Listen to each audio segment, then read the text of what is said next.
Hey guys, OJ Albina here, bringing you guys my APA Classic Season 15, Weeks 12, and Round 1 playoff match of APA Classic. I think I said that twice. But nonetheless, we're bringing our Week 12 and Round 1 game. I just haven't been able to get these up the last couple weeks because I've just been a bit busy, honestly, getting other leagues set up and just with school and stuff like that. So this kind of fell on the back burner. I was still obviously playing the games and stuff like that, just didn't ever really get a chance to sit down and live com them. And I didn't want to really split up the uploads into two. I kind of want to catch up just to be ready going forward and stuff like that. So we're kind of just going to do both of these right at once. So they won't be as in-depth. I'm not really going to show my teams or go super in-depth on them, especially for this first game. I definitely don't want to because Darkrai is actually a potential rematch in playoffs. We're playing, Darkrai. Good buddy of mine, very, very cool dude. But at this point, we already clinched for playoffs. And I didn't necessarily want to reveal anything too crazy, so I built a very, very general team. There wasn't anything crazy. I guess I can kind of reveal what I had because I think pretty much everything gets shown. It's still a really good game. We have a Salazzle that doesn't really get too much revealed from it. Won't lie. We have a Maractus, I think, where Spikes, Leech Seed, Giga Drain, and Toxic. We have a Scarf Kyurem, which does phenomenal versus his team. He does not have an Ice Resist on his team, so that's something to keep note of. We have a pretty defensive Rotom with Defog. I think he has a Webs option on his team in Ribombee, so it helps with that. Oh, Maractus also helps with Dracovish. It's our main Dracovish check. Totally forgot to mention that. We have a SD Aegislash with King Shield, I believe, Iron Head, Shadow Sneak? No. We're just SD3 attacks, honestly. Oops. I think we're like Shukaberry, or something similar. It doesn't really come to play here. You'll see. No, we're not Shuka, but you'll see. And then we have a pretty Spadef Rhydon. Main reason being is that Toxtricity. It's really, really solid versus my team. Outside of Rhydon, though Rhydon does obviously stop that thing pretty well, honestly. So that's something we can that we're gonna have to keep in check. As you can see, the team that my opponent brought, he brought the Necro, the Thievul, the Corviknight, Dracovish, Maractus of his own, and Toxtricity. Necro is a giant threat, just because of the simple fact I don't have a Dark type on my roster, so it's really, really scary versus me. We're going to have to potentially play around that thing well. We do have Roar on our Rhydon to live a hit. We have SD on Aegislash to break through it. I believe we have Toxic on Maractus as well, so we have ways to potentially get through it. We can't allow it to set up on us very freely, or we're kind of screwed. Thievul actually slept on threat. Didn't really have much for Thievul that I brought this week, so we're going to have to be careful about that. Corviknight's annoying, but I think we can handle it. Same thing with Dracovish. As long as we have Maractus, it's not a big threat at all.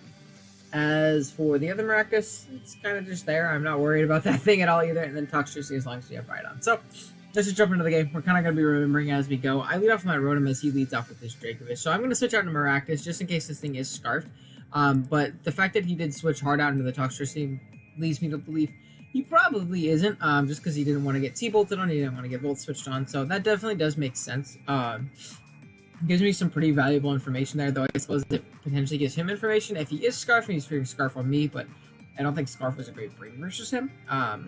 But nonetheless, it gives us some information at the very least. He's at least scared of our Rotom. So we're going to go to Maractus. This is obviously not a very favorable matchup, so I'm going to switch out and Rhydon as he makes good play, calls it, goes for the Toxic, but this is completely fine because as long as we stay somewhat healthy, we'll be alright. I'm going to take this opportunity to get up my Stealth Rocks, I believe, as he does go out into the Maractus. Yeah, I'm going to get up my Rocks. This is fine, especially because his only defoggers with Corviknight. If it's Defog Corviknight, it's probably not Bulk Up, which makes it much less scary versus us. I think he's going to go out into the Maractus, choose to get up a Spike of his own, so this leads me to believe maybe not Defog on Corviknight because of the fact that he elected to get up Hazards of his own, as we're going to go for an Air Slash here, and we're going to miss. And this is really, really annoying because we're going to get our boots knocked off. That's not the biggest deal because he didn't bring a Rocker besides Necro. Excuse me. So honestly, we should be fine in that sense, just because of the fact that we can, not really worry about hazards otherwise. But I would have loved to get that chip off on Maractus. It would have helped. You're going to see later in the game. It really, really would have helped.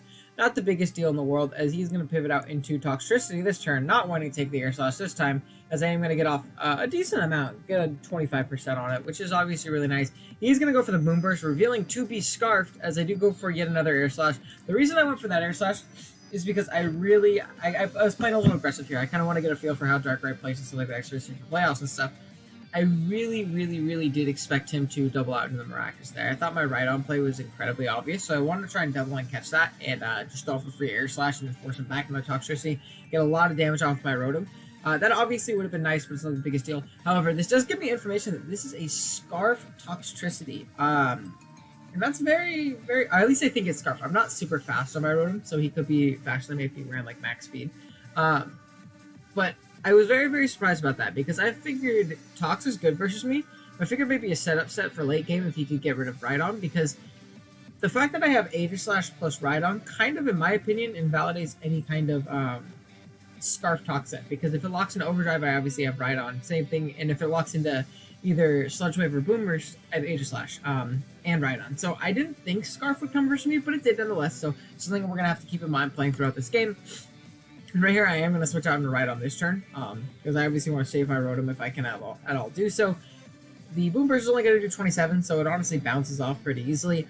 And right here, he is obviously going to both switch out into his Corviknight. I believe this turn I just go for a... Do I go for a Roar? I go for a Rock Blast. That's going to do literally nothing to this thing.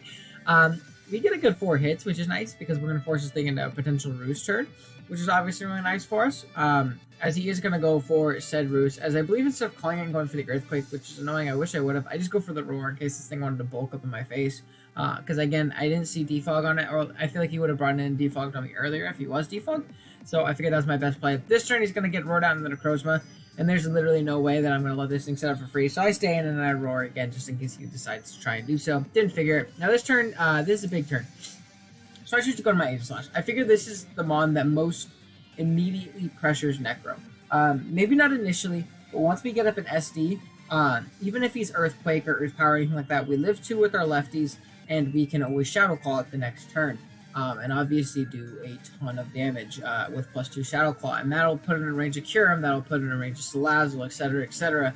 However, you're going to see here as this turn, as I go for the SD, he's going to go for the Earthquake, and he's going to get a crit. Now, this this really does suck, honestly, because this just made it to where I sacked my Aegislash for no reason. We did live that hit with our lefties into, I think we have a King Shield too, so we would have lived that hit. So we just threw away our Aegislash for no reason, which, again, really does suck. This turn I'm going to go to Miraculous, because at this point, my best bet is like, I'm going to Toxic this thing, as I'm going to go for a Leech Seed, trying to chip him down. If he wants to go out into the Corviknight scouting for the Toxic, which he does, it covers that play as well. And yeah, we're going to get a little bit of residual off on this thing. He's going to go into Miraculous this turn, as I believe I just get up a Spike, yeah. I didn't really have a great switch into this thing, and I kind of wanted to free switch into my Rotom, as he's going to go out into his Miraculous of his own, as I'm going to get a Toxic off as I get up a Spike, which is obviously really nice for us, as I believe this turn I'm going to get up 1 more, which is great, as he's going to choose to try and Leech and catch me switching out into potentially Rotom, something like that. And this is a turn that I really do regret. I really wish I just got up a 3rd Spike, because I wasn't thinking endgame wise. 1 more Spike and Tox is dead on entry. And that's huge for me, because I don't have Rhydon anymore, I don't have Aegislash, so I'm so Tox weak at this point. It's insane. I really need to get that 3rd Spike up, but I was tunnel vision. I was a little bit tilted from the Aegislash crit. I totally didn't think it. I switch out to my Kyurem here, because I don't think he's going to double Leech. As we do call that, he goes for another Spike. But if I just got up that 1 more layer, I would have been in such a good position here. I'm going to throw off an Ice Beam. We're going to be able to knock out the Miraculous, which is obviously really good for us. And he's going to be forced out in the Corviknight, which is great. Now, from this range, if he is just max HP, we can potentially 2-hit KO with Ice Beam, and we don't die to an Iron Head. So in my head, I'm thinking, hey, I could just stay in an Iron Head this thing. I mean, Ice Beam this thing and see what we can do. We're going to do enough damage to potentially 2-hit KO right there. Izzy is just going to go for a Roost, get back up pretty high there. Plus the lefties. We're definitely not 2-hit KOing at this point, but I'm going to keep throwing it off. I want to see exactly what his coverage is going to be, as he does go for a U-turn, which tells me he's either Brave Bird, or he doesn't have Iron Head or something of the sorts. Go out into the Necro, take 2 Spikes plus Rocks, which is obviously really big for us. Ice Beam is definitely a clean 2-hit KO. Photon Geyser is going to come out. We're going to chew that because Kyurem is stupid bulky, and we're going to be able to knock out the Necro. So that's probably the next biggest threat to our team. Got to go down right there, which is obviously really clean for us. The Dracovish is going to come out. Now right here, based on, if he has any HP, literally any HP, we can't knock this thing out with an Ice Beam from this range. However, we do have Freeze Dry, so if we get if we come back in, honestly, the next turn, we can click freeze dry and 2 KO everything from there as well with our spikes up and all that stuff. So I figured saving this thing was obviously really nice because we still do live one more switch in. I'm going to go out and Rotom, essentially sack it off. He's going to go for the low kick, showing that he is probably not going to be a Scarf set, and if he is, Maractus still takes it on pretty well. So I'm going to go to Maractus, and again, instead of just getting up a spike, he's getting up one spike. We're not going to do so. I'm going to go for the leech as he goes for the sub. Obviously, the miss doesn't matter there, which is a little bit annoying. Not the biggest deal in the world. His leech life is going to come out. We're going to be able to break its sub at the very least. But, like, again, this is just me getting tunnel vision and not thinking about my end game very well at all. And he's going to get back up to full, pretty much, as we just give him our Maractus for free. And this is going to force me into my Kyurem right here. And this forces me into a pretty much a checkmate situation because I'm going to be able to go for a freeze dry right here. Yeah, so I go for a freeze dry right here, and we're gonna be able to 2-hit KO this Thievul right here, which is obviously nice to do like 3-hit KOs and stuff like that. But down it goes, and this is gonna force him into the Corviknight. I'm gonna go for yet another freeze dry, and you're gonna see I'm not going to take it out, but he's gonna be able to U-turn and take me out, and this puts him in a position where he gets to go into Tox for free.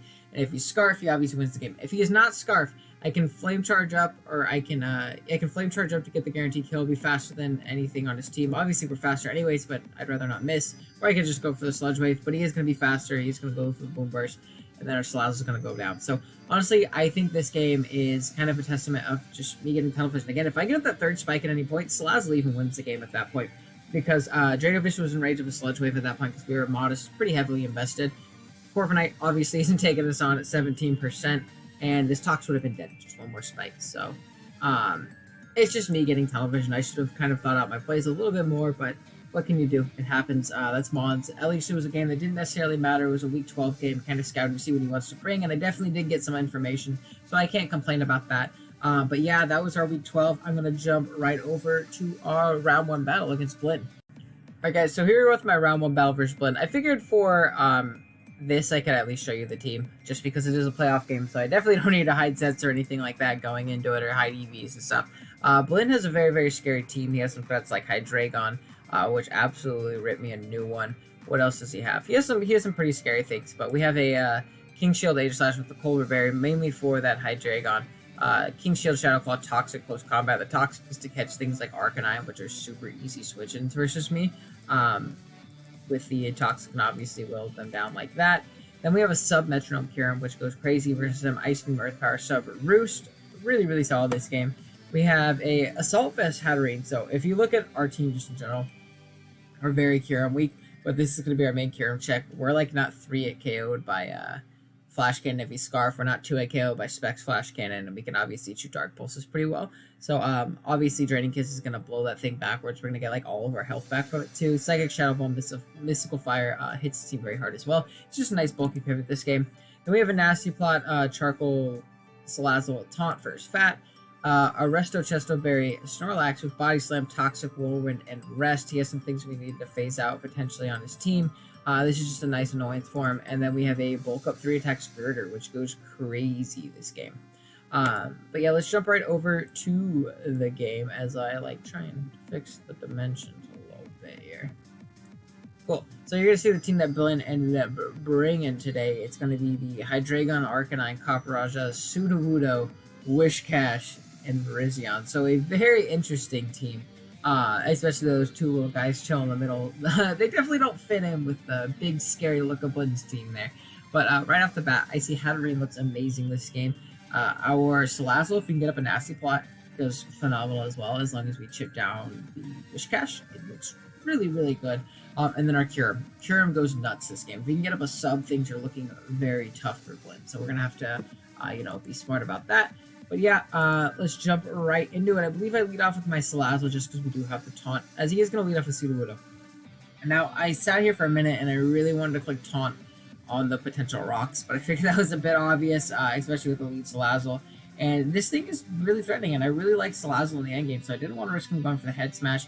I figured I could taunt him getting up his rocks, but he could also fear me going into Hatterene. He could also fear Defog on Girder, so he may just attack. As we're going to see, we're going to switch on to Girder, as he does go for a head smash. And that is a freaking ton. I don't know if that's banded. I didn't really calculate, to be completely honest, because again, it's a pseudo Udo. But they did a lot of damage, and that's definitely, less than ideal. We don't switch in this thing well. We're going to have to keep Girder very, very healthy this game. Especially because we're like a pretty spadef Girder, so that's pretty scary. But however, if you look at Bloom's team, he does not appreciate switching into Girder very much at all. He has the Arcanine as a pivot, but it obviously doesn't want to burn me. Doesn't take me on very well. If we can chip that thing down and get up some bulk ups, this thing does really well this game. As he's going to pull the switch out into Arcanine, we're going to see the Intimidate pop off. I'm just going to go for a Drain Punch, try and get a little bit of health back. You see we get back up to 85, which is obviously nice for checking that Sudowoodo later. As right here, I am going to pull the switch out into Kyurem. On the Flamethrower, that's absolutely going to bounce off. It's going to do about 29, so we can't sub up on it necessarily. I'm sorry, I totally am talking way too slow. So we can't necessarily sub up on the Flamethrower, but it's not doing enough substantial damage to really scare us. We don't die to a close combat after this. We don't die to anything like that. And him showing Flamethrower is obviously really nice for us because we know that he's, at least going to be a little bit more special biased. He could have physical coverage, but he's not, like, offensive, so we don't have to fear this thing as much, because offensive Arcanine does really well versus me as well. Now, this play, I figured it was a pretty free Earth Power, just because, like, that's my best move to hit Arcanine. I guess maybe if I'm, like, Specs Draco, it's pretty scary. But it also covered the Copperajah. I don't expect Sudowoodo to come in. I mean, I guess I could swap too. Wishcash isn't a real Pokemon. And then Verzion and Hydreigon don't want to risk coming in on Earth Power. So he is going to pull a switch out into the Copperajah. But it's really nice because I am going to be able to get off a pretty free Earth Power here. As you're going to see, that's not Shuka. That's like a max Spadef AV. So that thing freaking chews. I'm going to slow down the game. As I am going to pull a switch out of Major Slash, I figured he doesn't want to mess with the Kyurem because I can 3-hit KO him at this point. He is going to go straight for that hit. As I am going to go on to Major Slash, I believe I just thought of a close combat. I covered the Hydreigon coming in, as well as hitting the Copperajah, but he makes a good play, goes out into the Arcanine, which obviously, pretty smart play. As right here, he is going to go for a Morning Sun. I get a free switch into my Hatterene. If you look at his team, nothing wants to switch into this thing. We're not like offensive Trick. If we're offensive Trick Room, I think we just claimed lives at this point, but unfortunately we're not. We're the AV set, but regardless, it does really well here. He doesn't have a great switch into Mystical Fire, like Dazzling Gleam. I guess we're Draining Kiss, but like our dual stabs plus Mystical Fire very well at all. As he is going to pull the switch out into Sudowoodo, I just go for a Psychic. I didn't expect him to want to go into the Copperajah after we predicted it last time.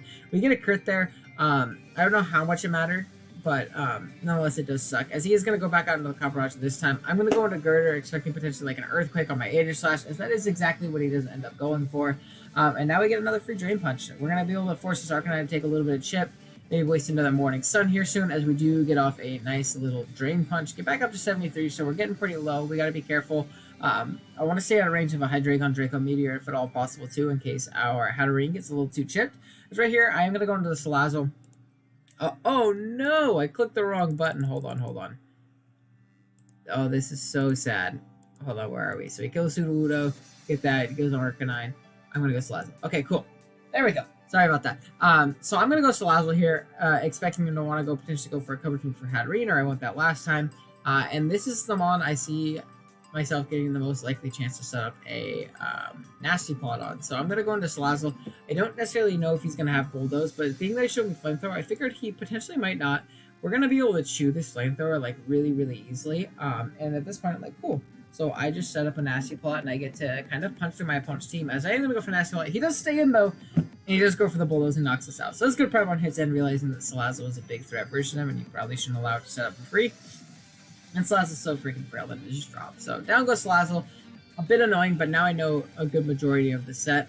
He is going to go out into his Virizion, expecting the Earth Power, so fair play in his end. This time I'm going to sub, though, because I don't expect him to leave in his Arcanine, as he is going to go for the Sacred Sword. Now, this is a smart bring on Blind's End, obviously, because Cursed Snorlax is a, sizable threat versus his team. This would obviously let him break through.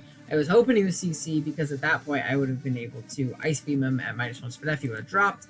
But nonetheless, I'm going to get a big chunk off, 78%. This thing's going to be very much so whittled, a very big threat to my team, as he's going to pull the double out into Arcanine, and as I go into my Aegis Slash, which is definitely a smart play, because Virizion doesn't touch Aegis Slash, like, at all. So very, very, very fair play on his end, as I am going to go out into Hatterene. He's going to get a crit on the Flamethrower, and that actually does kind of suck, because that's, a lot of chip damage not really needed. As he goes for the Morning Sun the next turn. Now, I don't exactly know why he went for the Morning Sun. I'll be completely honest. Maybe thinking we would outspeed. I don't know. But we're going to go for a second here. Maybe it was a misclick. We're going to go for a second. We're going to get a big chunk off on this thing, which is obviously really nice. And he can try and continue to more and send this stuff off. But eventually, we're going to get a SPDF drop, and we're going to beat this thing 1v1. So he's going to be able to take a big chunk from that one more time. And he's going to go out into the Copperage this time. As I do click the Mystical Fire on the switch out this time. I figured at this point, he should probably realize... I'm sorry, I just got a text from my mom, and she will freak out if I don't text her back. So I figured eventually he's going to realize that this doesn't beat you 1v1. And even if he does stay in, we get the Mystical Fire off, that means Flamethrower is doing that much less to me. So we get the Mystical Fire. Unfortunately, it's not even a 2-hit KO because this thing is so SPDF, it's insane. As I do switch out into my Aegislash this time as he goes for the Iron Druid. So we make the right call that time at the very least. And this turn I am going to just go for a close combat and clean knock out this guy. So that's obviously really nice with our Hatterini in the endgame. He does not take it on very well at all. So that's obviously really, really good for us. It's going to go into the Arcanine, which is obviously unfortunate. Not the best thing in the world as I do switch out into my Snorlax. I know I can take this thing on now very, very easily at this point. So he is going to go for a Flamethrower. It's going to bounce off, obviously, because we're a Snorlax. We're going to get a Toxic off on this thing, which makes it so much less threatening. He does go for a Roar, revealing his final move, which is obviously really big for us.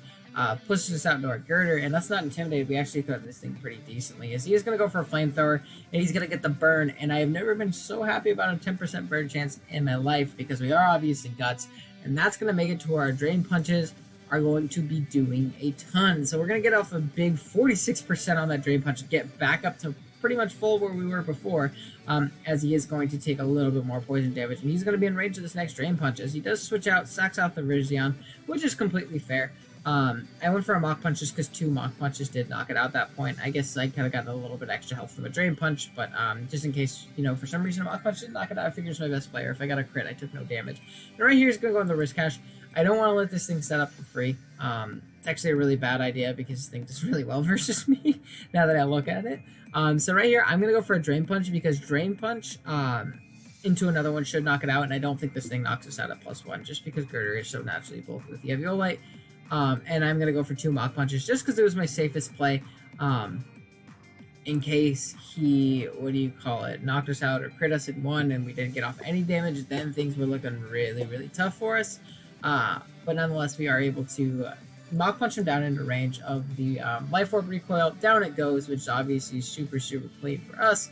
Arcanine's going to come out, and I'm going to just go for a Drain Punch in case he tries to recover off the damage, but he doesn't. He ends up just going for the, I skipped ahead of turn. He ends up just going for the Flamethrower as I go down, and I'm just going to go into my Hatterene right here. This put me in the best position versus any kind of Hydreigon or anything like that, in my opinion, and it's going to allow me to, I click Draining Kiss here. Now, this is kind of a stupid play, because in my head, I'm like, I need the extra health. I need the extra health.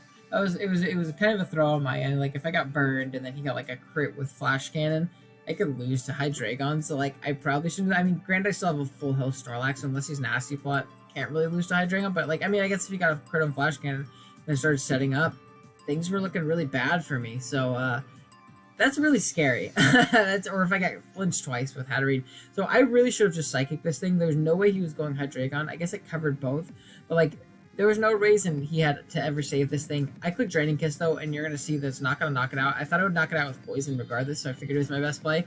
But I didn't take into account, like, leftovers and stuff like that. So obviously he's going to get up to 19, and then down to 7. So if he wasn't leftovers, he would have dropped, but I wasn't thinking about that at all. So I'm kind of an idiot for that. I'm going to go for another Draining Kiss here. We're going to be able to knock it out, get back up to 44, and down it goes. So provided this isn't a Specs Hydreigon, we live any one hit from it, and provided we don't get flinched, we should knock it out with the Draining Kisses. He is going to go into Hydra, obviously. He is going to throw off a Dark Pulse.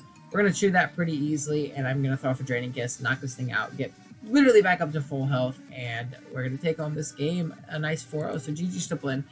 He definitely had a tough matchup. Hatterene did amazing versus him. Kyurem was a big threat versus him. Girder put in the utmost. Young Veidster, as Jay would like to say. But we were able to take home this dub, which is obviously nice in the grand scheme of things, especially after taking a pretty tough L week 12. We were able to bounce back on track. This next upcoming week, we're going to be playing against Bandit Canterbury, aka Corey, and his Miami Meloetta. It's something Meloetta, because that's his mod right there. But he had a crazy season, like really, really well. I think he only lost once, and he had the other Kyurem in the other pool, and he had like 27 killers, like nuts like that. I definitely didn't use the Kyurem in my to the most of its abilities like he did. So hopefully we can kind of knock him down a peg there and be able to move on to, I think it would be semis at that point. So yeah, thank you guys so much for watching. I really do appreciate it. I know this is a little bit of a longer one, but I wanted to get back on track for classic uploads just so we can finish out strong and kind of move on, continue on with main and NCP and stuff like that. So yeah, thank you guys again for watching. If you're new, be sure to subscribe. If you enjoyed the video, drop a like, let me know that you enjoyed it. And yeah, I will see you guys next week. Later.